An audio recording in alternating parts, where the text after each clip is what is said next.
আজকে আমরা যাব আমার হাজবেন্ডের ফ্রেন্ডের আইবুড়ো ভাত দিতে।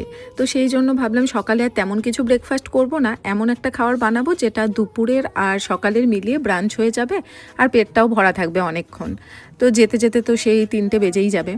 সেই মতো ভাবলাম এমন কিছু একটা বানাই যেটা খেতেও ভালো হবে আর চটজলদি হয়েও যাবে। সেই মতো একটা ওভেনে ভাত আলু সেদ্ধ বসিয়ে দিলাম, আর ওইদিকে মসুর ডাল সেদ্ধ বসিয়েছি। ডালটা অর্ধেক সেদ্ধ হয়ে যাওয়ার পর পেঁয়াজ কুচি, কাঁচা লঙ্কা আর সর্ষের তেল দিয়ে মিশিয়ে কিছুক্ষণ ফুটিয়ে নামিয়ে রাখলাম।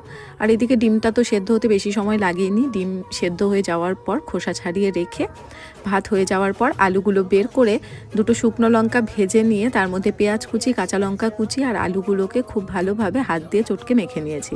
তার মধ্যে একটা ডিমও মেখে নিয়েছি। এইভাবে করে খেতে আমার বেশি ভালো লাগে, আর এতে না কাঁচা সর্ষের তেল দিলে আরও বেশি টেস্টটা বেড়ে যায়। কিন্তু আমি না পেঁয়াজ দেওয়া কোনো রকম সেদ্ধ ভাতে ঘি খেতে পারি না। পেঁয়াজের সঙ্গে আমার ঘিয়ের টেস্টটা খুব একটা বেশি